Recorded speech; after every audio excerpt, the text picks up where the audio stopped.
entramos a la 13 que se llama la muerte. También le llaman la guadaña. Su letra hebrea quiere decir pez, su valor es 50. Y tiene es Escorpio y tiene una serie de atribuciones que es la transformación de un movimiento.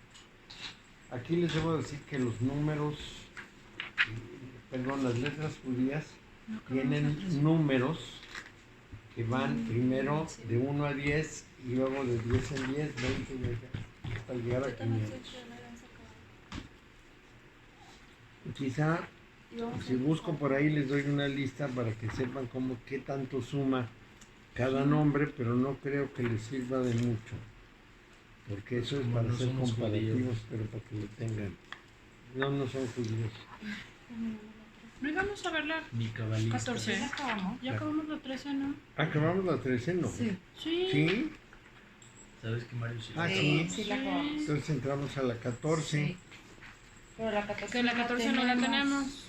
Sí, ¿cómo no? Aquí está. Ah, ya. Es que se me pasó No, decirles Que que aquí dijiste está. que íbamos a ver otras cosas Sí, parecidas. junto con estas que son los, Ajá. ¿cómo se llaman? Las esferas, los sefirot. 16 y 16. Y yo aquí con todo agarrado, ¿verdad? No, así no. 15. Me falta otra del 16. Me falta otra Sí, de porque me la 16. dio. 16. ¿Cómo se dice un judío? Ay, no le digas Mario. Sí. 15. 15. 15. 15 aquí. Pero el diablo sí sabemos. Ah, sí. 14. 14. 15. 14. Acuérdense que está de los dos lados. Ahora sí. ¿Esto es mío? Y le debemos poner 14, 15 y 16. Ya. 14, 15 y 16. Que lo ponemos aquí en su carpetita.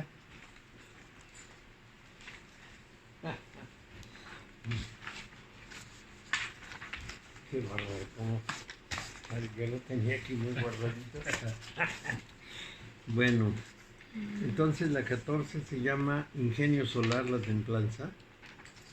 La letra es Amej, que se refiere a algo en lo que uno se apoya como una muleta, su valor es 60. Va de Tiferet a Yesod, y aquí tenemos un punto muy importante porque en realidad hace una conexión en que inmediatamente después de la 14 y la 15 vamos a ver las dos esferas. Entonces vamos a ver 14, 15 esferas y luego la 16, que es la que une las esferas, Jodin Etzach. Bueno, entonces es el arquero en el signo de Sagitario. Sus atribuciones son verificación y cólera. El sendero 20 es la inteligencia, quinto es la inteligencia de prueba o tentación. Y es llamado así porque es la tentación primaria por la que el Creador pone a prueba a todas las personas justas. Ahorita vamos a ver por qué. En el orden del arquetipo se llama deducción. En el orden del hombre se llama armonía de la combinación o de la mezcla. Y en el orden natural de la naturaleza, reversibilidad. Bueno, aquí lo importante es que este sendero une la personalidad con la individualidad. ¿Se acuerdan que ya hemos hablado de lo que es uno y lo que es el otro? La personalidad va con el ego, la individualidad es permanente, es superior y tiene diversas formas de encarnación. Entonces, ahí empieza lo que pudiéramos llamar las primeras visiones del orden superior. Y es muy importante para esto ascender de los vehículos inferiores. Entonces, ¿qué quiere decir esto? Bueno, en realidad nosotros estamos en la manifestación que es hasta abajo de ahí. Estamos en el último punto, hasta abajo. Entonces vamos a ascender, y para poder ascender es necesario que esos vehículos inferiores, el de la manifestación, el de la dotación de forma, etcétera, sean atemperados, dejen de estorbar. En el proceso de meditación, la forma de que no estorben es aquietar todo el sistema, como lo habíamos hablado, el movimiento, los sentidos, el pensamiento, la memoria, y depurar nuestras estructuras del ego. Y entonces, una vez aquietados esos vehículos, es posible empezar a percibir esa otra realidad de la individualidad, al que a veces se le llama testigo y a veces se le llama presenciador. Esta es una práctica que pudieran empezar a ensayar. Consiste en lo siguiente: uno sigue actuando en la vida como ha estado actuando, pero hace una segunda conciencia que observa toda su actuación. Por eso se le llama el testigo. Es decir, uno va como si nada, pero al mismo tiempo hace un esfuerzo de conciencia de retirarse y se observa a sí mismo. Y esa observación de sí mismo da un fruto muy positivo. ¿Por qué? Porque uno no sabe cómo es hasta que no se observa. Como participa, no se observa. Pero si participa y se observa, entonces se da cuenta, mucho mejor cuenta cómo es. Y eso vale la pena tenerlo en cuenta. En la India también se le llama presenciador. Así es que es o testigo o presenciador. Y es justamente el acercamiento a la individualidad. Porque el que va a presenciar esto es precisamente el individuo, una vez que lo logremos completamente. Entonces hay que empezar a ensayar de estarse observando uno a uno mismo. A los actores a veces se les prepara viéndose en un espejo cómo actúan. En este caso no se trata de ver cómo actúa uno, sino cómo es, cómo vive.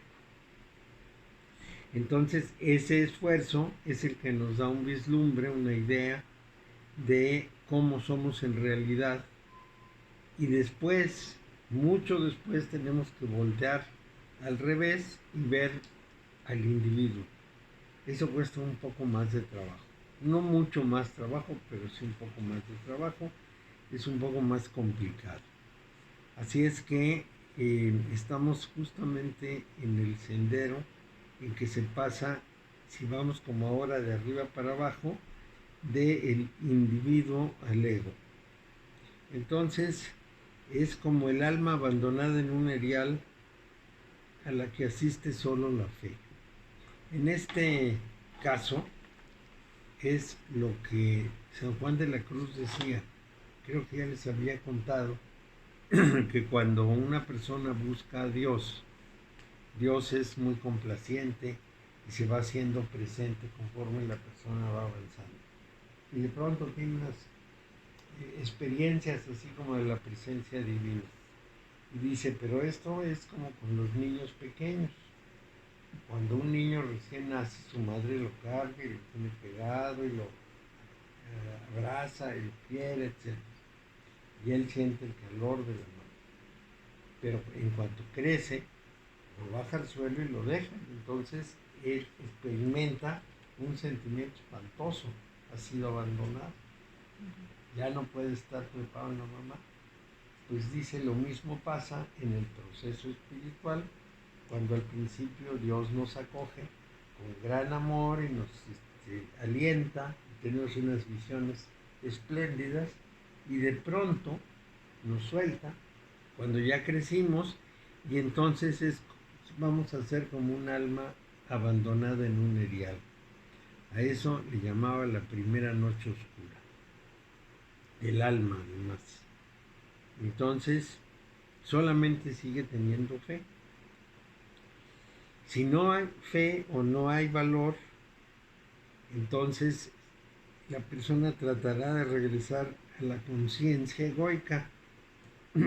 La conciencia a la que se accede es la conciencia límbica. La conciencia egoica es la que nos da seguridad porque estamos en el mundo, lo vemos, lo tocamos, lo palpamos, lo comprendemos, etc.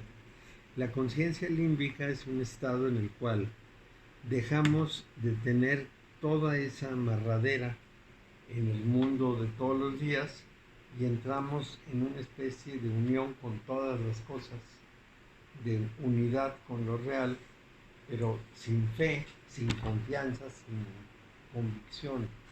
Siempre nos puede parecer algo así como una tremenda soledad, un tremendo desamparo. Por eso se le llama la noche oscura del alma y es la primera o sensitiva de San Juan de la Cruz. Esta prueba también se pasa en los senderos 24 y 26, que es la segunda noche espiritual, que es cuando nos aproximamos al abismo de Da'at. Es decir, en este momento se pasa de Yesod a Tifaret, pero después se tiene que pasar de Tifaret a Da'at. Pero ¿qué quiere decir esto? ¿Qué pasa con esas columnas? Bueno, la columna de la izquierda es la columna del rigor, la columna del conocimiento, del sacrificio, del esfuerzo, de la decisión de trabajar bien. La columna de la derecha es la columna del amor, de la sensibilidad, de la fe, de la completa confianza, pero la columna central es la columna de los viajes místicos. Entonces, sin pasar por todas las otras experiencias, de pronto se pueden tener experiencias directas de ascenso. Y esas experiencias directas es a las que nos estamos refiriendo con las dos noches oscuras. La primera es casi un ensayo menor de la segunda. Cuando la persona pasa de Yesod,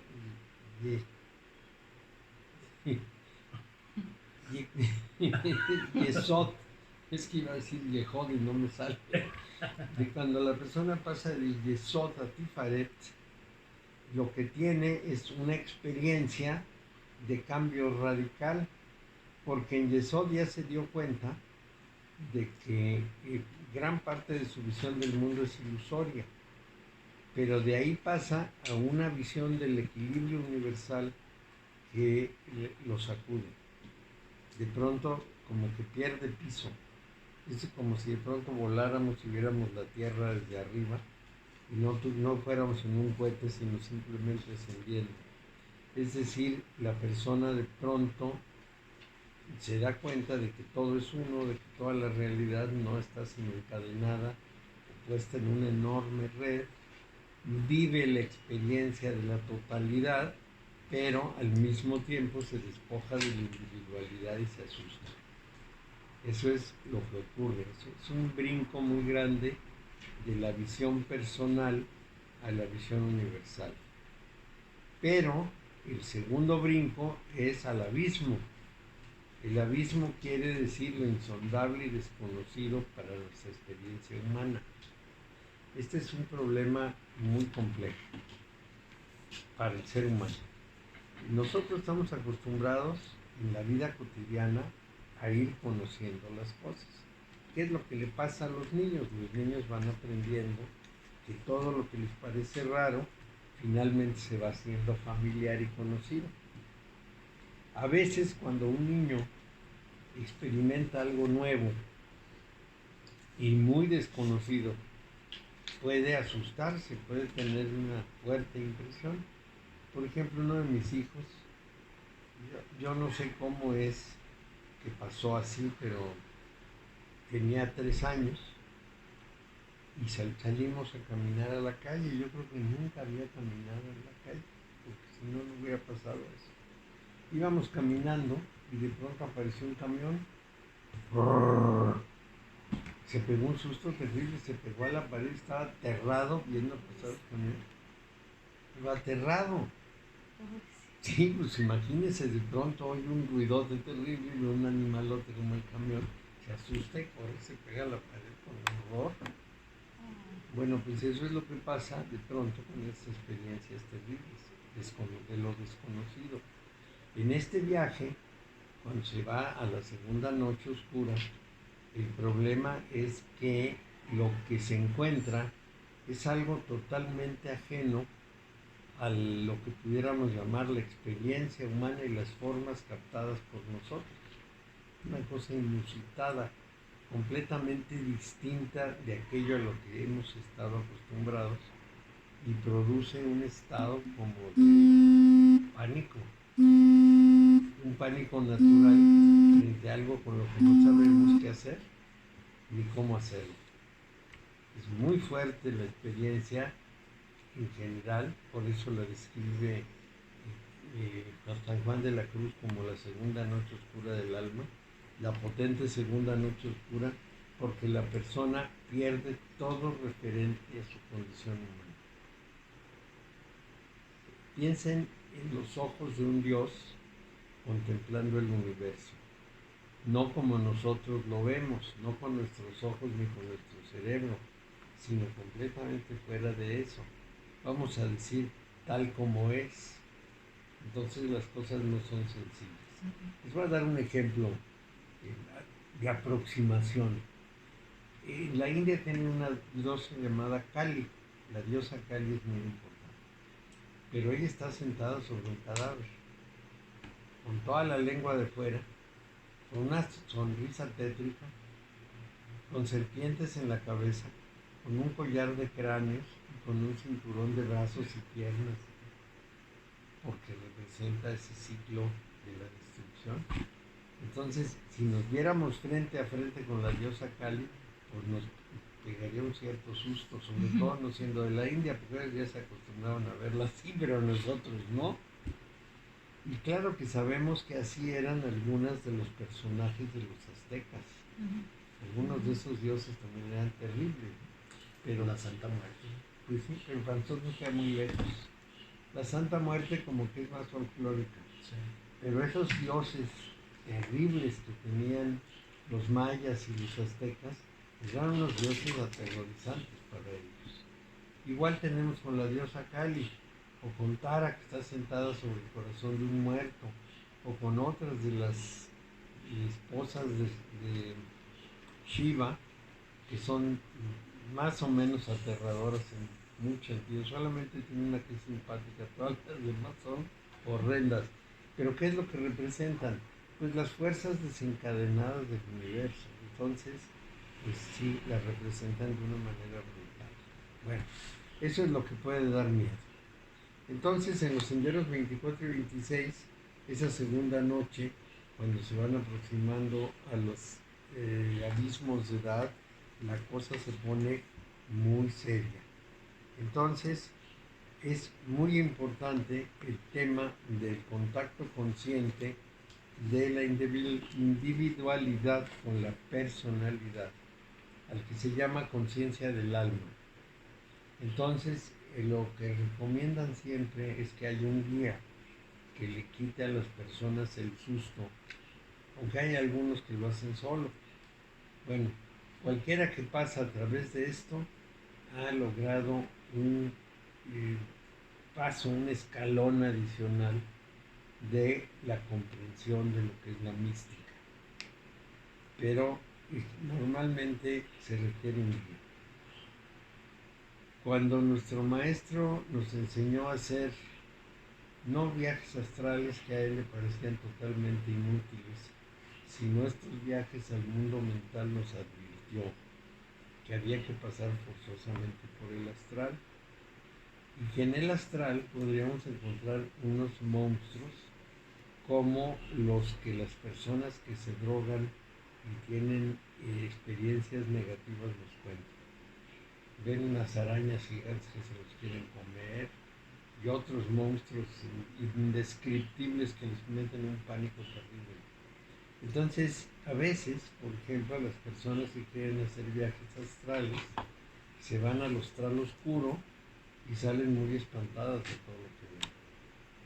Y ese espanto tiene mucho que ver con el miedo a la muerte, con el miedo que los seres humanos tenemos a ser destruidos. Y sobre todo de una forma horrorosa, porque los monstruos que ven son monstruos espantosos. como los malos sueños. Entonces, estos escalones, estos pasos hacia arriba, es mejor que sean guiados para que el guía vaya haciendo todas las advertencias. Probablemente ustedes han oído del libro de los muertos tibetano, el Bardotodol. En el Bardotodol se guía al muerto para que no se extravíe y se le va avisando de qué cosas espantables puede encontrar para que no se asuste. Cuando la persona muere, alguien le recita al oído toda esta historia. Le va diciendo, vas a entrar así, hay un umbral de esta manera, y va a ocurrir esto, entonces será así, y será así. Y lo va guiando con toda cautela y cuidado para que en ese viaje de la muerte realmente vaya con firmeza. En realidad, en Occidente no hacemos tanto, sino que los encaminamos a la luz para que el último sea relativamente fácil. Pero de todas maneras, a lo mejor les puedo anticipar que cuando una persona acaba de morir, lo primero que ve es su cuerpo y no lo identifica. Porque normalmente uno no se ve a sí mismo, menos si tuvo muerte o accidente, la persona cambia de aspecto. Entonces lo primero que ve es al muerto, pero después entra en una zona grisácea, como eso que se llama la hora cero, que ni es de día ni es de noche y no se ve claramente, y en un terreno que es como resbaladizo, como el lodo, en que uno se puede decir como baboso, ¿sí? Es un lugar extraño, pero lo terrible es que se encuentra con los demás muertos. Entonces, como no se siente muerto, se asusta mucho. Y los otros se asustan con él, por supuesto, porque se encuentra con todos los demás muertos. Entonces tiene que buscar la luz y en ese momento ya va en un viaje rápido hacia la luz, pero mientras tanto la cosa es terrible. Un hermano mío que murió en la plancha y luego lo revivieron, nos relataba precisamente ese encuentro. Resulta que en el hospital de pronto se vio a sí mismo en la mesa de operaciones y dijo, pero ¿por qué me metí aquí? Qué barbaridad, no debería yo estar aquí. Y había uno que estaban operando y se salió.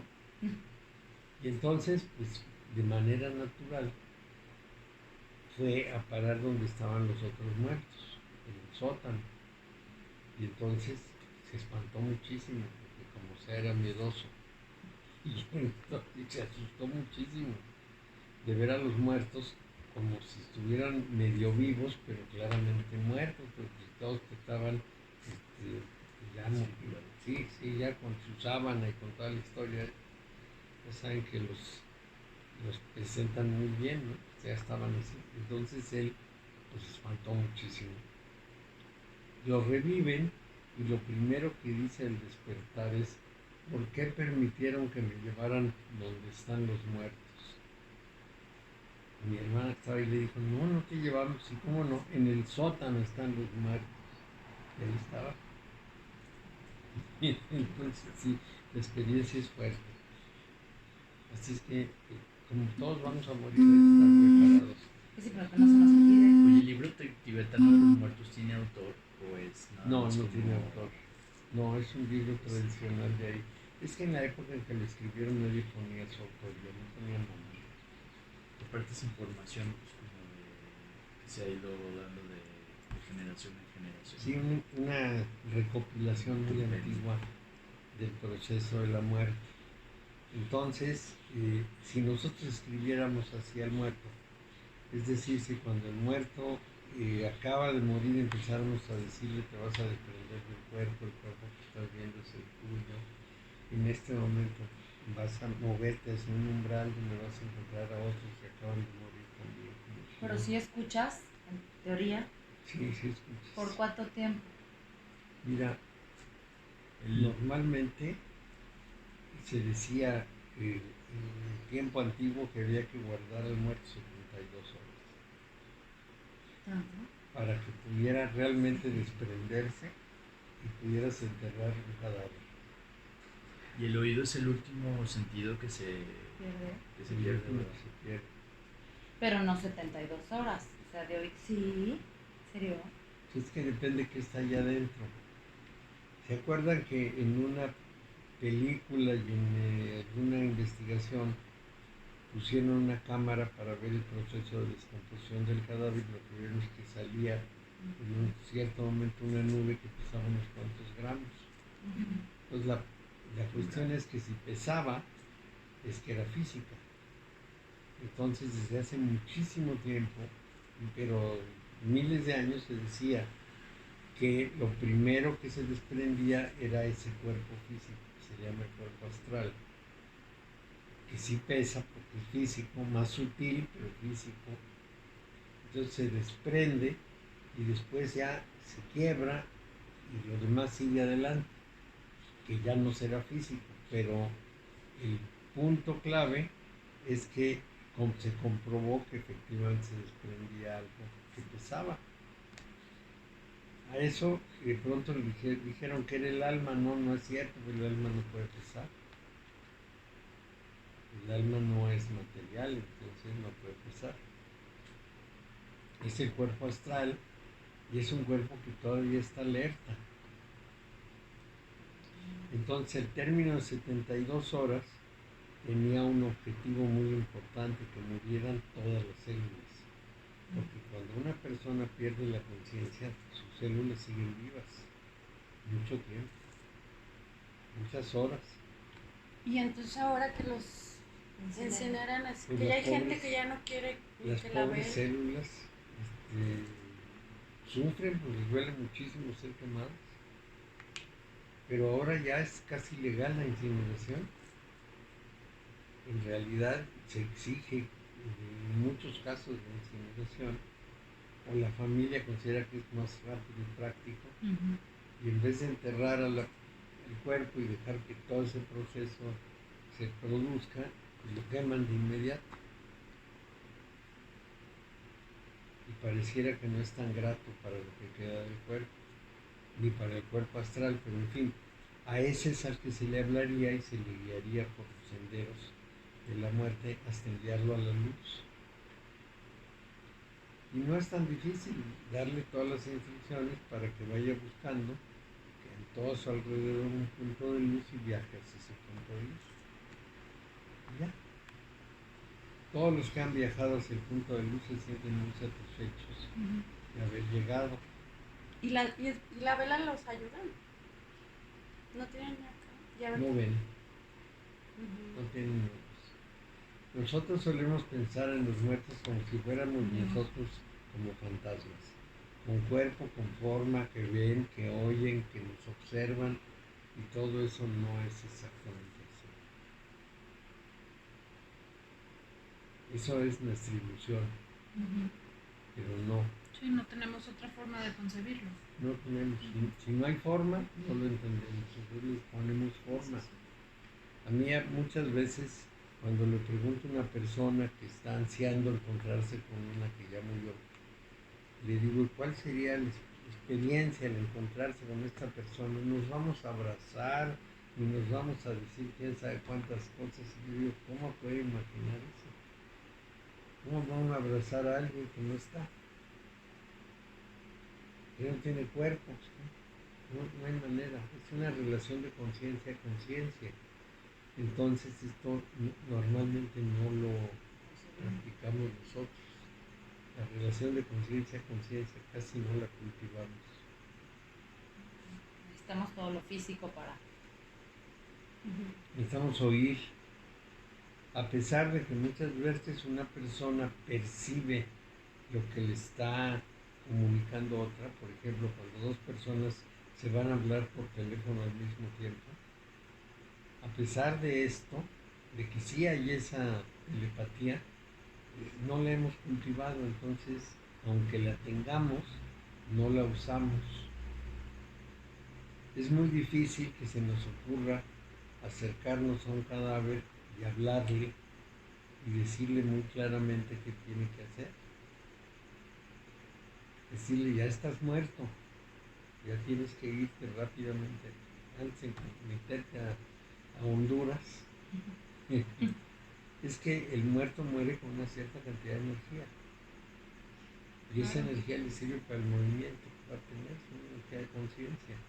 Si la desaprovecha, luego tiene que estar pidiendo, mendigando energía para poder moverse. Es cuando la gente dice que se le subió el muerto, porque necesita energía. Eso no se puede evitar. Bueno, entonces San Juan de la Cruz, lo mismo que el sistema de la Cábala habla de tres aspectos: la voluntad, el intelecto y la memoria, que nosotros llamamos Netzach, Hod y Yesod. Entonces, también se habla de la fe, la esperanza y la caridad. Fe, esperanza y caridad son tres virtudes, San Pablo hablaba de ellas. La fe, decía, vacía y oscurece el intelecto de todo su conocimiento humano. ¿Qué quiere decir esto? Que si uno está sentado en el conocimiento humano y trabajando con su intelecto, jamás puede hacer esos viajes del alma. No puede, porque está en la visión intelectual, en la visión egoica. Está en el mundo del orden material. Entonces tiene que vaciar y oscurecer el intelecto, o lo que es lo mismo, reducirlo a su mínima expresión, para poder hacer vuelos interiores. Entonces, bajándole el tono, le ayuda a la unión con la sabiduría divina, decía San Pablo. La esperanza vacía la memoria y más bien la hace contemplar lo que sería el paraíso, es decir, lo que le espera. Y es por esto que solo la esperanza puede disponer absolutamente a la memoria por el vacío que causa ahí adentro para unirse con él. Y la caridad vacía los afectos y apetitos del deseo de cualquier cosa que no sea Dios. Y entonces así le para la facultad para unirse a través del amor. Así lo decía San Pablo. Entonces eran fe, esperanza y caridad las tres virtudes que nos servirían para tener esa experiencia mística. Pero vamos a verlo de una manera más actual. En primer lugar, lo que hay que hacer es que el intelecto no participe. Y para que no participe tenemos que dominarlo, tenemos que tenerlo perfectamente controlado, de tal manera que no se entrometa en donde no debe, cuando estamos tratando de obtener una experiencia que no se comprende con la razón, sino con la intuición. Después, tenemos que desprendernos de todo aquello que nos interesa tener y poseer, porque nos agarramos de eso. Es decir, para nosotros es importantísimo lo que tenemos. Y cuando sentimos que ya no somos nosotros, sino que nos vamos como disolviendo, entonces aquellos objetos que fueron para nosotros muy importantes, como si nos amarraran. Y luego vienen los afectos y los apetitos, los deseos. Pero los afectos, por ejemplo, las personas, tampoco queremos separarnos de ellas. Y entonces no hacemos el esfuerzo adecuado para despegar, sino que nos quedamos totalmente amarrados al planeta Tierra. Si no lo estamos haciendo muertos, sino en vida, estos tres esfuerzos son muy importantes para alcanzar los vuelos espirituales. Y eso es muy importante. No hay vuelo espiritual que se pueda alcanzar mientras tú no estés agarrado de las cosas concretas de la vida cotidiana y de las personas. Entonces, por eso, San Pablo mencionaba esas tres condiciones y San Juan de la Cruz hablaba de la voluntad, del intelecto y la memoria, pero para el caso estamos hablando de lo mismo. En la medida en que yo necesite seguridad, en que no esté dispuesto a dar el paso, en esa misma medida no puedo entrar. Es como cuando se sube en una lancha. Cuando uno da el paso, la lancha se hace así. Y entonces uno tiene que atreverse. Y a veces hay pasos más difíciles, ¿no? En el bungee hay gente que se quiere echar, pero no se quiere echar. El que está arriba tiene que empujar. Sí, sí. Eso pasa. Entonces es lo mismo. Es un ¿Podrías tema. repetir en la medida de que das el paso? ¿Cómo es? En la medida en que logres controlar toda tu relación con el mundo material, en el orden intelectual, en el orden de las posesiones y en el orden de los apegos.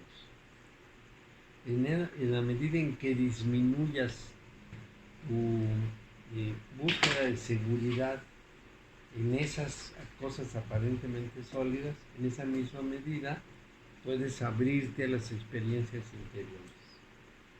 Si no te atreves, no te puedes abrir. Bueno, lo primero que pasa, sobre todo en los meditadores, es que después de mucho esfuerzo de aprendizaje y demás, en el momento en que se ven en la posición de abandonar su conciencia racional y entregarse a la otra posición, se asustan y se regresan. Y cuesta mucho trabajo, mucho trabajo que se resignen o se decidan. Y la verdad es que el cambio no es tan importante, pero a nosotros nos parece muy importante. Decía un monje, creo que era del Zen, decía, antes de iluminarme, cortaba leña y traía agua. Después de iluminarme, corto leña y traigo agua. No pasa nada, es una visión distinta. Pero esa visión distinta ya no es confiar en el orden material, sino en algo que está más allá. Entonces el orden material se ve vacío de soporte. Es decir, la persona comprende que su ilusión de estar soportado por el mundo material es falsa. Y por eso le teme a la muerte.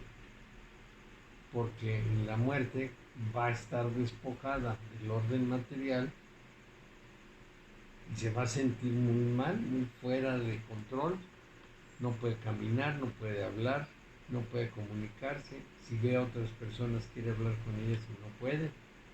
A los operados que se salen del cuerpo le quieren hablar al doctor o y no les oyen. Después los pueden describir, pero mientras tanto, pues los otros no tienen comunicación. Tengo una alumna, allí en Shama, que es doctora, especialista en niños, y dice que la oncóloga, que es una mujer muy de ciencia y muy escéptica, le dice que los niños a los que atiende, es una oncóloga infantil, se van a despedir de ella cuando mueren. En sueños o como sea, pero llegan a despedirse. Claro. Entonces, a ellos no los podemos percibir físicamente, por eso se le aparecen en sueños. Cuando está su mente límbica, su conciencia límbica, puede captar al niño diciendo que ya se va. Un poco espantable.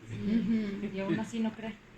No creen, no que ella dice que bueno, que sí se van a despedir de ella, pero quién sabe cómo es eso. Es que en general los científicos como que quieren que les demuestren con palitos y bolitas todo. Y hay cosas que no son de palitos y bolitas. Oye, explícame una cosa. Sí. En la muerte se supone que estamos reencarnando, ¿no? Sí. Pero por lo general las teorías de reencarnación quieren decir que, o sea, si reencarnamos estamos reencargando en esta misma tierra. Entonces, ¿habría una forma posible de salir de este mundo, pues? Planeta. De este planeta, escapar a lo mejor la rueda del karma e irse a tener experiencias en otro lado? Bueno, esto los orientales lo tienen muy manejado, los occidentales no. Pero los orientales sí. Los orientales dicen que cuando realmente ya evolucionaste, tienes que pasar a un orden superior. Y Ya no en la entonces, tierra. ya no en la tierra, vas a otro lugar en donde apareces en la forma más elemental. Ok. Entonces en este proceso, durante el proceso de la muerte, debe existir una forma en la que ya no sigas en este, que te vuelvas a formar, pues, Esa es para la volver a propuesta venir del Buda, sí, sí, ¿no? eso es lo que dice precisamente el Buda. Pero es interesante ir definiendo un poco de estos temas porque adelante vamos a ver más. ¿Dónde está el punto clave de la vida y la muerte? Bueno, nosotros llegamos a este mundo y nos sentimos muy seguros. Como un niño llega a la escuela primaria y se va acostumbrando, se siente muy contento. Cuando le dicen vas a secundaria, como que va con cierto temor. Es igualito. Para la muerte vamos con bastante temor. Y normalmente llegamos a la escuela secundaria y nos olvidamos de la primaria poco a poco. Como que la dejamos atrás y decimos que ya se acabó, ya estoy en otra cosa. Bueno, entonces lo que dicen estos orientales es que en primer lugar, y esto es lo que Buda dice, el ejemplo de las velas, una enciende a la otra, que la relación es meramente causal. Es decir, no yo, sino lo que yo aporté al individuo se va a reflejar en un nuevo encarnado. Yo ya no voy a ser consciente de eso. El nuevo encarnado tendrá toda la carga, pero yo no voy a tener conciencia de qué pasó, a dónde fue a parar lo que yo aporté.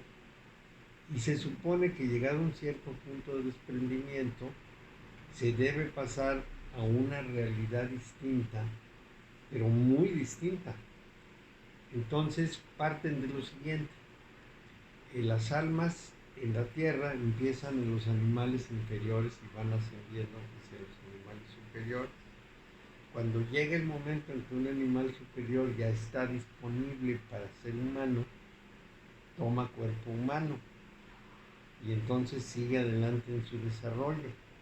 Pero cuando los seres humanos se reproducen a gran velocidad y no alcanzan las viejas almas para cubrir el hueco, tienen que ocupar ese lugar animales que están todavía no preparados para eso. Entonces no nos debería extrañar ver que el mundo se puebla de personas muy elementales. No nos debería extrañar. Son como animales estos humanos, entonces es un problema. Y, sí, y se supone que nosotros lo que hicimos da varias vueltas y de pronto vamos a una realidad completamente distinta en la que vamos a ser elementales con relación a los que están ahí. Vamos a tener que aprender cosas nuevas, incomprensibles para nosotros en los términos en que hemos vivido. Entonces es efectivamente un trauma. No es cualquier cosa, es así como el golpe de llegar a un lugar incomprensible, no parecido. Y generalmente esto se produce como pasa en la Tierra. Quien tiene una transición suele vivir muy poco tiempo para como empezar a aclimatarse. Entonces, por ejemplo, yo tuve un hijo que murió a los 3 días y consideré que era un ensayo de un alma nueva que estuvo 3 días, que recibió cierta atención y que regresó para dar la vuelta porque apenas se está preparando. Y así tiene que ser, entonces cuesta mucho trabajo verlo de esa manera. Bueno, Mario, tú me tienes que decir dónde te encuentro, Yo me voy a ir atrás de ti. No, Más bien no se pueden morir antes que nosotros para que nos guíen. Váyanse por aquí, por acá. pues sí, porque se supone que si yo me muero, estaría aquí de todas maneras. Pues nos cuidas, nos guías. Si Sí. es que te mueres. De preferencia te esperas acá. Porque, sí. Ahora, últimamente he estado escuchando teorías donde dicen que el famoso túnel de la luz y todo eso, que pues es algo engañoso porque a final de cuentas los arcontes son esa luz blanca que tú piensas que te puedes abandonar en eso, pero que en cierta forma te están engañando. para que no te escapes y sigas en esta rueda, de vida. Es el ángel de luz, Luzbel, encargado de mantener el engaño. Pues sí te le puedes escapar con preparación. Sí, es decir, si no le porque nadie crees, se escamparía. si el problema es que le crees, porque el que Caes en muere sus- te caes en dice sus- que llegó a la luz y se encontró a Cristo abriéndole los brazos y recibiéndolo. ¿No? No, no es así. Súper chale. Sí, sí, hay varias teorías y varias hipótesis manejadas en esto, pero los únicos que realmente nos pueden guiar son los muertos. Los muertos muertos, no los muertos que reviven, porque esos no llegan muy lejos. Incluso hay un grupo de psicólogos que dice que toda esa visión del túnel y la luz es una ilusión que genera el cerebro para que el muerto no sufra. Es decir, que está en proceso de morir no sufre porque siente que ha llegado a un lugar extraordinario. Eso dicen unos Pues a mí psicólogos. lo que me sorprende es que los relatos de gente que ha muerto y regresado sean tan similares Sí, claro. y no obedecen a cultura, a religión, Son los nada. mismos. Entonces es ese proceso. Y evidentemente, pues sí, hay mucho engaño. Porque en ese terreno de la muerte, solamente los que realmente pasaron el umbral son los que nos pueden informar. Tenemos alguna información de eso. Por ejemplo, creo que se había platicado del doctor Moody. El doctor Moody, un psiquiatra. No. Bueno, pues este es el lugar para explicarlo. Un día, un joven sueco, muy aficionado al canto de los pájaros, salió al campo y dejó su grabadora en un lugar y se alejó para que llegaran los pájaros y cantaran. Entonces, cuando llegó a su casa y vio la grabación, y de susto, llegó hace como 50 años o más, vio la grabación, oyó la grabación y de pronto oyó una cosa como que le pareció muy raro. Como era sueco y no mexicano, entonces en esa época tenía una grabadora que tenía que regularle la velocidad. Si hubiera sido mexicano, tira la cinta. Pero como era sueco, entonces tenía una grabadora de primera y pudo regular la velocidad. Y entonces cuando alcanzó una velocidad adecuada, lo que oyó es una voz que le dijo: ¿cómo estás, hijo mío? Yo estoy bien, estoy en un lugar como un raro jardín, esperando, porque aquí hay muchas personas, estamos muy en paz, pero de pronto alguien se empieza a poner como triste y desaparece. Se va, no sabemos a dónde. Y entonces yo estoy aquí. No te puedo contar cómo es esto porque no nos lo permiten. Entonces le mandó esta cinta al doctor Moody de Estados Unidos, un psiquiatra muy prestigioso en su momento. El doctor Moody oyó 3 o 4 grabaciones de esas y decidió que tenía que estudiar ese tema. Dejó su consultorio y se fue a vivir junto a su hija en una casa muy cercana a la de su hija en otra ciudad. Compró una casa, se instaló en la casa, puso su grabadora y se dirigió a su esposa y le dijo: Lucy, ¿cómo estás? ¿Dónde estás? Y se fue. La grabadora terminó su ciclo, la tomó, reprodujo la cinta y lo que oyó fue una voz de hombre que le dijo: ¿quién es usted? Porque está en mi casa y porque está llamando a mi esposa. Y entonces se pegó un susto horrible y habló con el que le vendió la casa y dijo: efectivamente vive una pareja que murió, por eso vendieron la casa a los hijos y la mujer se llamaba Lucy. Entonces el doctor Moody siguió estudiando muy profundamente todo el tema, siguió ahondando y adentrándose en esas voces de los muertos. Al mismo tiempo, un grupo de científicos norteamericanos, no de los de primerísima línea, pero sí científicos sólidos, se reunían para explorar la relación con los muertos inventaron un aparatito a ver si podían oír lo que decían los muertos. Y pues ahí con dificultades y con lo que sea oían ruiditos, querían oír voces, etc. Y sucede que se murió uno de ellos. Entonces dijeron, pues vamos a comunicarnos con el muerto. Al cabo ya sabe Sí, el lo oficio. Desconocido. Ya saben de qué se trata. Que coopere. Y entonces el muerto les fue diciendo, les dijo, no suena muy bien, ¿qué tal No lo si sé. ajustan tal cosa? Porque yo creo que es por ahí, desde acá lo oigo así. No es cierto.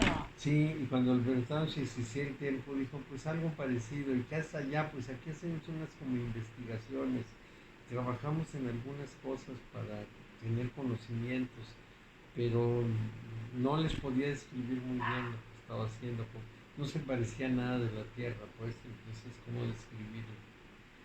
Oye, si te mueres, no se explica. Ja, ja, ja. A todos menos a ti, fíjate. No le hacen, dile a Mario. No, porque no lo voy a dejar que te diga. Ay, Te digo, pero tienes prohibido contarle a Mauricio. No se te va lo a ca- puedo se creer. va a acabar muriendo otra gente. Bueno, entonces, No lo puedo de esto creer. se han hecho muchas investigaciones. Y esos elementos que proporcionan los bien muertos son los que pueden servirnos para guiarnos. Y no son muchos detalles, porque dicen esas cosas. Aquí es distinto, no es como allá. No son las mismas cosas, ni son las mismas formas, ni son, no es igual. Entonces no tenemos una si no hay clara un marco de idea. referencia. No hay es marco de totalmente referencia. distinto. O sea, que de todos modos nos sacan de mucho apuro. No, No. porque ¿cómo podemos describir cosas que nunca habíamos visto a los que sí las nos preguntan? Pues no les podemos decir. Pues es una cosa que quién sabe cómo era, se parece a esto o aquello. ¿Qué es lo que pasa con los místicos y sus experiencias? Porque el místico lo que nos dice es todo adornado, nos habla de amor, o nos habla de fantasía, o nos habla de cosas que son similares, pero que no son su experiencia. Su experiencia es indescriptible porque se mueve a un mundo que no es el nuestro. Se mueve en este canal 14 hacia ese mundo del individuo que no se parece al mundo de la persona. Entonces no puede describir nada. Nada. Es como si nosotros de pronto pudiéramos tener acceso a la nube de Dropbox. Pues no agarraríamos nada. Porque esa nube de Dropbox es una cantidad de señales electrónicas que, suponiendo que pudiéramos oír y ver, oír, ¿qué hay ahí? ¿Quién sabe? Puros unos y ceros. Entonces es muy importante pues que concibamos la vida y la muerte en una condición muy concreta. O sea, morimos para este mundo. Morimos como llamamos muerte en este mundo, pero este mundo tiene una forma, tiene una manifestación que no necesariamente es aplicable en otros. Eso es lo que pasa con los multiversos. Seguramente han oído de eso. Que en vez de que sea un solo universo, hay una cantidad enorme de universos.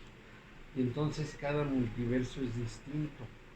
Por ejemplo, los físicos nos dicen que de cada 10 a la 23 universos, en uno se puede dar la vida. Pues no es una cantidad. No, son estadísticas.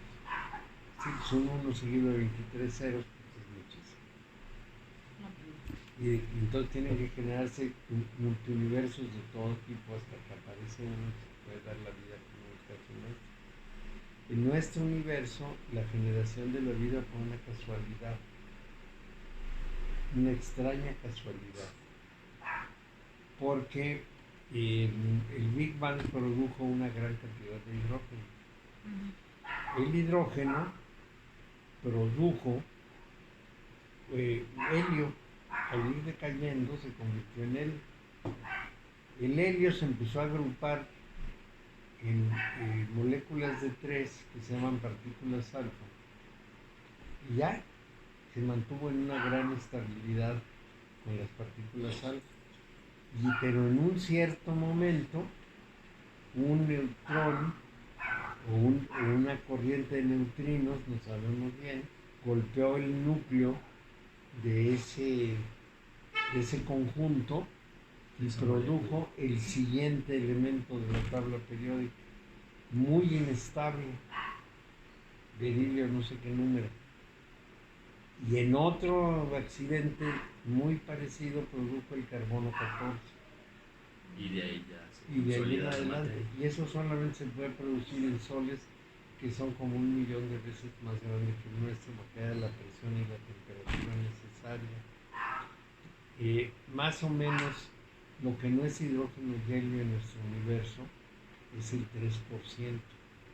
Todos los elementos químicos adicionales son el 3%. Sí, es puro churro. Entonces, de todos los elementos, solamente el carbono tiene valencias suficientes para hacer cadenas. Los demás elementos no hacen cadena. Y entonces no son capaces de generar vida. La vida solamente se genera como cadenas de carbono ligados a otros elementos, hidrógeno, oxígeno, nitrógeno y otros. De tal manera que se hace una larga cadena y de ahí salen los preaminoácidos, luego los aminoácidos y luego la proteína. Y entonces ya tenemos materia viva. Que es muy difícil. Es un momento específico en que se produjo una cantidad de energía específica cerca de una partícula alfa que generó todo lo demás. Entonces, en miles de millones de universos no se produce ese accidente o no hay las condiciones apropiadas. Así es que es un azar nacer en un universo como este.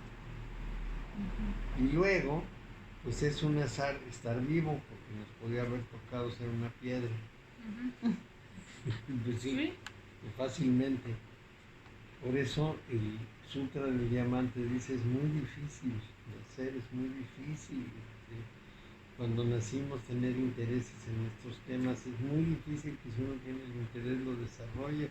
Es muy difícil que el desarrollo de ese interés llegue a darnos la iluminación, entonces bueno. Ay, no, puro dificultad. Tenemos que andar con mucha confianza y seguridad de que nos fue muy bien. Bueno, esas tres virtudes cardinales que son el apoyo o muleta a que se refiere el nombre de la letra, son la causa de esa noche oscura en esta primera etapa. Son las virtudes espirituales estas las que nos sacuden, pero también el medio de acabar con eso y con la noche oscura. ¿Por qué son esas virtudes las que nos acuden? Porque creemos en ellas. Pero si no tenemos ese apoyo, no podemos dar el paso. Entonces, siempre se empieza por creer en las virtudes cardinales, en la fe, la esperanza y la caridad. Con el tiempo se desechan, porque son estas las que, porque creemos en ellas, nos hacen todo este estropicio. Y justamente son el medio para acabar con el estropicio. Sin embargo, todas las pruebas son interiores, no son exteriores. No es que afuera veamos algo, es que nosotros nos estamos transformando, estamos abandonando esa adaptación que nos hace ser terrícolas y estar todos aquí, y estamos tratando de tener una visión que nos saca de este lugar. Entonces, este es precisamente el momento en que se atraviesan los senderos de la torre, al que rige Marte, y de la templanza, que son las dos garras de la figura de la carta 14, lleva dos cartas que tienen que templarse, que son precisamente la torre y la templanza, son sol y luna, caliente y frío, y entonces van equilibrando el alma para que sirva la gran obra. ¿Qué son el sol y la luna? Son la conciencia y el inconsciente. Entonces la persona entra en ese estado y siente que pierde el contacto con la razón, con la lógica de la vida cotidiana, y tiene que aceptarlo, y entonces va templando la razón con el inconsciente hasta que logra un equilibrio en el cual comprende que estaba amarrado a cosas no reales, que estaba amarrado a manifestaciones figurativas, vamos a llamarlas así, solamente de imaginación, y que tiene que romper con ese mundo y vivir en un mundo en que capte los procesos internos que son los procesos reales. Y eso cuesta mucho trabajo. Por eso dicen que este es el simbolismo de los 40 días de Jesús en el desierto, en los cuales vence sus afanes mundanos, el afán de conservar la vida, el afán de poder y el afán de brillar, el afán de soberbia, que son la fama, la riqueza y el poder. Vence esas tres trampas de la vida cotidiana. Pero para abandonar eso existe pues un proceso de vaciado y un cierto sufrimiento. Entonces, los que no tienen fe, esperanza y caridad realmente tienen muy poco que hacer, y por lo tanto el proceso puede ser muy lento, muy lento, como por arranques, es decir, intermitente. Quiere decir que todas las pruebas del alma están dentro de la propia alma y están gobernadas por la fuerza y velocidad de su progreso, y el progreso tiene que ver con la determinación. Por eso siempre sabemos que los santos fueron como muy testarudos. Pasara lo que pasara, seguían dándole al martillo, dale,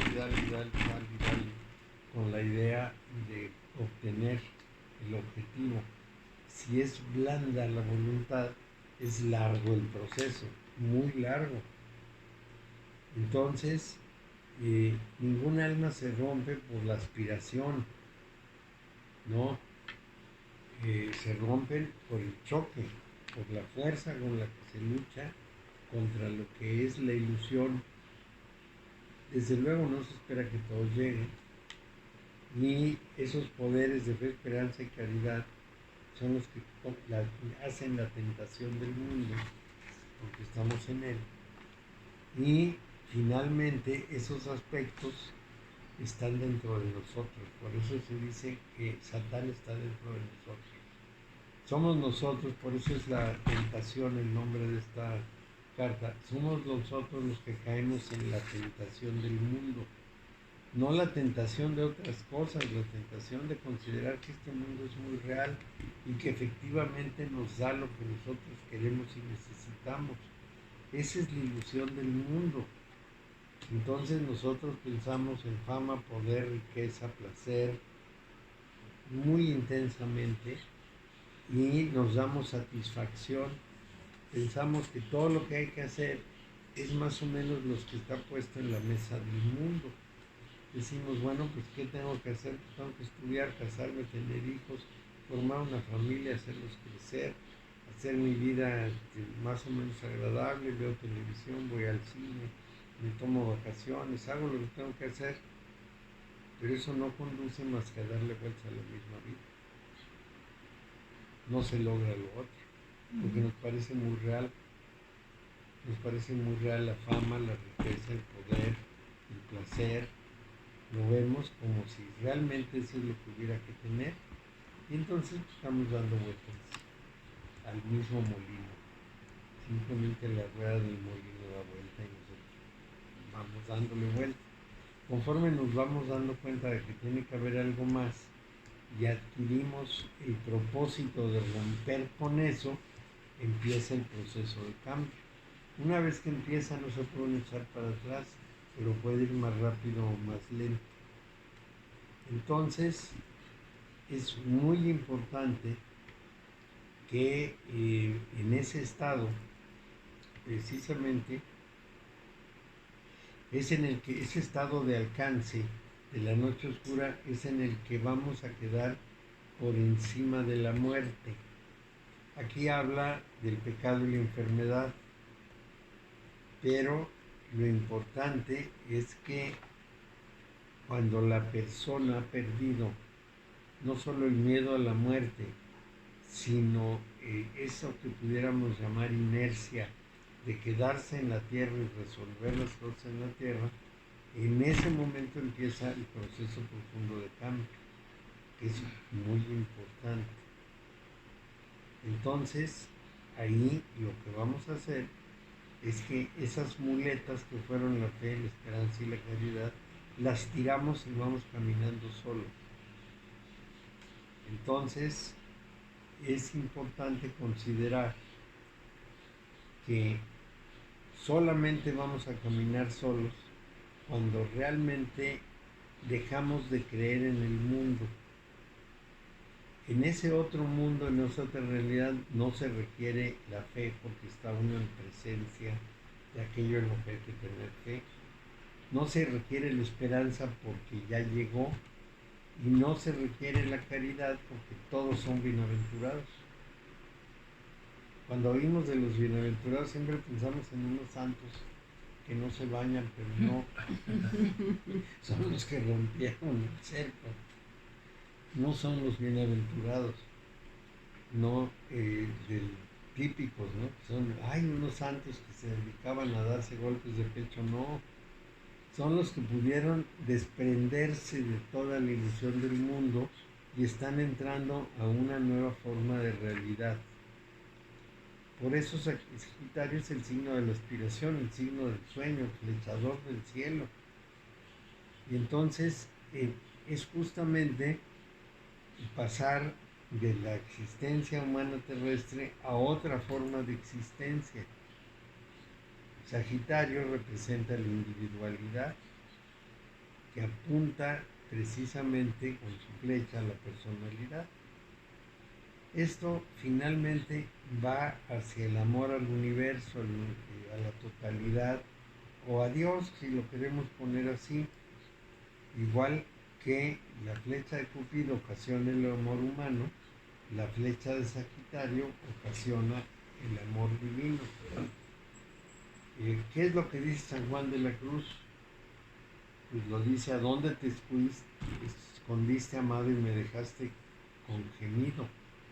Como el ciervo huiste habiéndome herido, salí tras ti clamando y gracido. Entonces, San Juan de la Cruz queda herido de amor, pero no del amor de Cupido, sino del amor de Sagitario, que lo ha flechado hacia el amor de lo superior, hacia el amor de lo divino. En esta carta también aparece el arcoíris detrás del Yesod, que es la alianza entre el hombre y el amor de Dios. Es el amanecer de la conciencia, precisamente a mitad de la conciencia, a mitad del camino, perdón, entre la conciencia encarnada y que va a seguir encarnando y la conciencia evolutiva, la que va a pasar a nuevos planos, de los que nos preguntaba Mauricio. Entonces, cuando uno asciende, lo que parece oscuridad es solamente ignorancia. Desconoce uno eso y nos resulta muy traumatizante. El alma aspira a una luz de la conciencia superior, pero no la comprende todavía, y entonces quisiera la luz que tenía en la tierra. ¿En qué se sustenta la luz de ese amor superior? En los propios recursos de la persona. Cuando vamos al revés, cuando vamos descendiendo en el árbol, quienes ya pasaron esas noches oscuras van bajando a ayudar a los otros a que pasen ese trance, porque cuando descendemos lo que llevamos es justamente el principio de la vida, el principio de la luz, y el hombre que ya pasó ese trance, ya está en el individuo, no está sujeto al dominio de los mundos inferiores, es decir, no se le puede comprar con nada. sino que usa justamente el vehículo del mundo inferior para los fines de la naturaleza superior. O dicho de otra manera, el que sube por el árbol se va asociando con Dios y entonces le encarga retransmitir su luz a los otros y desciende para retransmitir la luz aunque el mundo ya no le sea creíble ni aceptable. Entonces, cuando asciende se le llama la hija de los reconciliadores, porque reconcilia la personalidad con la humanidad. La individualidad es el vehículo encarnatorio, el que encarna una y otra vez y da pie al vehículo evolutivo. Cuando hablamos del descenso, hablamos de la aportación de la vida. Esa que desciende es la portadora de la vida, la que nos da esa mágica condición que es la vida y que no existe más que en esas extrañas circunstancias que nosotros no hemos podido descifrar. Lo que quiero decir con esto es que cuando nosotros generamos cualquier parte del cuerpo, generalmente la piel en un laboratorio, la piel no tiene vida hasta que la ponemos en un cuerpo vivo. Entonces eso que llamamos la chispa de la vida no entendemos qué es. Todavía no hemos podido descifrar por qué si organizamos una proteína como las de la vida no tiene vida. ¿Cuál es el elemento que hace que esa proteína sea viva? No lo tenemos. Ahora diríamos que se trata de una información, de un código, que es la que le hace hacer esto, pero cómo empezó el código y quién lo puso. Entonces todo esto que ignoramos, en ese otro mundo, en ese mundo superior, no es importante porque todo eso es visible, todo eso es claro, está presente. Entonces, cuando asciendo tengo que reconciliarme con el individuo y aceptar que mi ego, que mi persona no solo es temporal, sino es un instrumento. Y esa aceptación es muy difícil.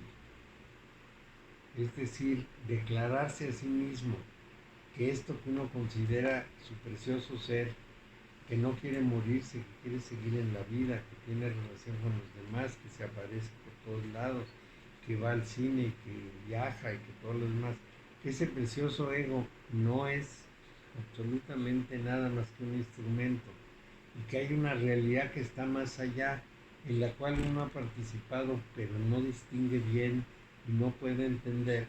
Ese es un esfuerzo gigantesco y produce susto, produce miedo. Las personas en general se regresan cuando están en meditación y de pronto alcanzan ese estado sin estado, se asustan tanto que inmediatamente vuelven, entonces pierden aquello que habían buscado durante mucho tiempo y tienen que volver a hacer el esfuerzo e irse acostumbrando paulatinamente a vivir en esa otra realidad que no tiene nada que ver con nuestra realidad manifiesta y sus intereses. Lo realmente extraño de este sendero es considerar que la fe, la esperanza y la caridad son al mismo tiempo el engaño y el vehículo para zafarse del engaño y que finalmente tienen que abandonarse porque ya no son útiles. La fe, porque ya no es necesario la fe, ya se vio el otro lado. La esperanza porque ya se cumplió y la caridad porque no hay nadie con quien se tenga que tener caridad, porque todos están del otro lado. Y cuando la frase gate, gate, gate para some gate se dice, es decir, afortunados los que han pasado a la otra orilla, ya no es necesario considerarla porque ya se está en la otra orilla. Y entonces se entiende que el individuo no es mortal, sino que encarna y vuelve a encarnar y vuelve a encarnar y vuelve a encarnar. Bueno, ¿cómo se aprecia esa experiencia? ¿Cuál es el momento en que una persona realmente se da cuenta cabal de esa experiencia? Cuando tiene espontáneamente una regresión no provocada, sino espontánea. Después de mucho trabajo, pues espontáneamente la persona tiene una forma de regresión. Y entonces en algo parecido, no a un sueño, sino a una visión, recupera el material que está en el individuo. Es decir, recupera, por ejemplo, la experiencia del ego anterior, el que dejó clavada su experiencia en el individuo. Entonces esa experiencia del ego anterior es de nivel inferior, pero por supuesto de más difícil manejo. Y si va más atrás, va encontrando realidades más primarias. ¿Qué es lo que dice el doctor Weiss? Que cuando hace una regresión a una persona, pasa a un estado anterior de la individualidad, no de la personalidad, porque esa ya se murió. Pasa a un estado anterior de la individualidad en el cual se revela toda la historia de la personalidad de la personalidad anterior, y se entiende qué es lo que está determinando los problemas de la personalidad actual. Para decirlo de la manera más simple, vamos a pensar que efectivamente existe una reencarnación, para hacerlo más sencillo. ¿Es reencarnación o encarnación? No, la realidad es encarnación. Encarnación. Es una encarnación sucesiva del individuo. Pero vamos a pensar que existe una reencarnación, para hacerlo más sencillo. Entonces, quien yo fui en mi vida pasada, tuvo una cierta experiencia y murió. Esa experiencia tiene sus partes buenas y sus tragedias. En el momento en que yo me entero de eso, digo, en mi vida pasada sufrí todo esto.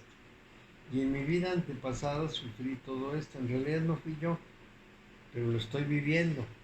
Se me está revelando.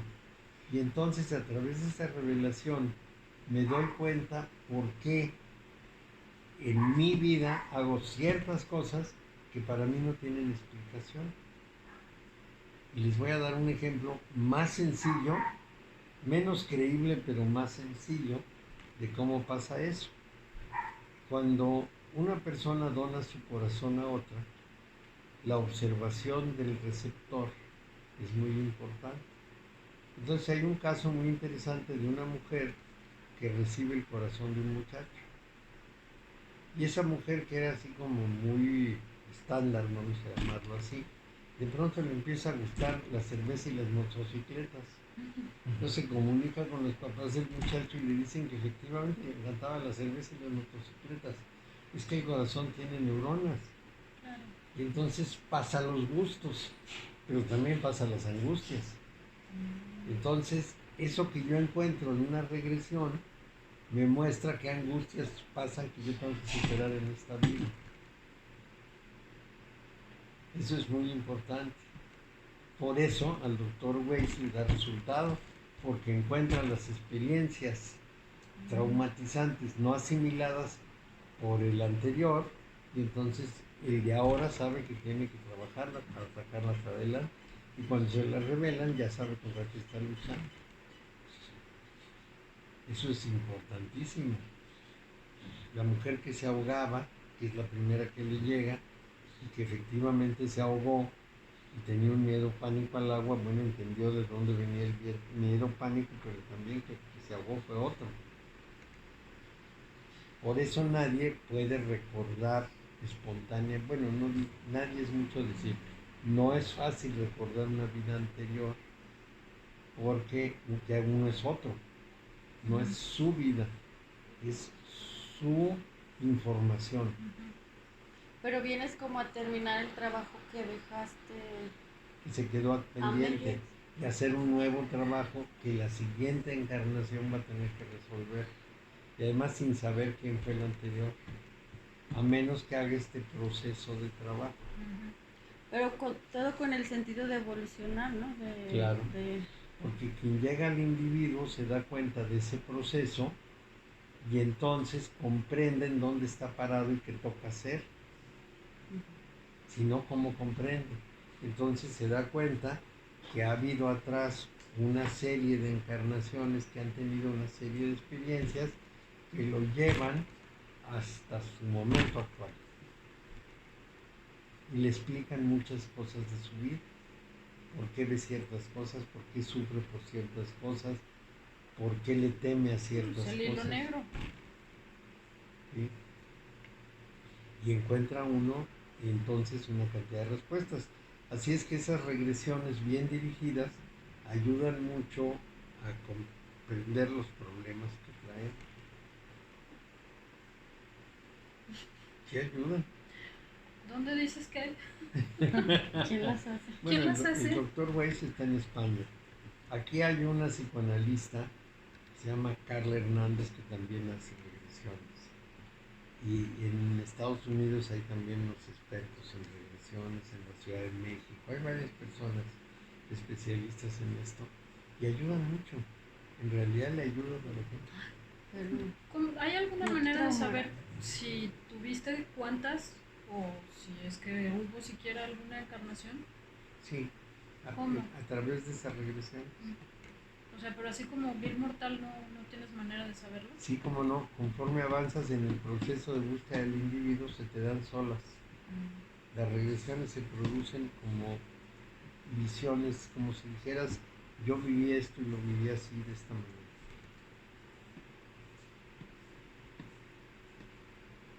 Pudiste haber sido un hombre también, ¿verdad? Hombre o... Claro, quién sabe qué fue uno. Yo tengo una alumna que dice que yo ya viví todas mis vidas de mujer. Quién sabe de dónde lo saca. Ella dice que como cocino y limpio la casa y pongo orden y tal, que yo seguramente ya todo lo de mujer ya lo pasé. Pero pues esa es su opinión. Nadie Bueno. sabe. Pero somos almas muy viejas, ¿no? Sí, Almas Viejas. Así se llama el libro de Giant Stevenson. Old Souls. Almas Viejas. ¿Cómo se llama? Almas Viejas. Pero Old Souls. No creo que esté traducido. Alma en inglés, soul. No creo que esté traducido. Yo nunca lo he visto traducido. A mí me lo regalaron en inglés y luego mi hija se lo llevó y no me lo devuelve. Propio de los hijos. Si ustedes tienen hijos chicos, sepan que cuando crecen de pronto se apropian de cosas que a uno le pueden interesar mucho, pero que ya me lo llevé. ¿Cómo que te lo llevaste? No te lo voy a regresar porque no es muy útil. Pero muy honesto de yo me lo llevé, no te lo voy a regresar de una vez Sí, para que, una vez que no ya para que sepa. vayas Sí. tanteándolo. Mínimo. Así, ven. Le tantea uno y ya Ya, sabe. sobre que es así. advertencia. Bajo aviso, no hay ningún.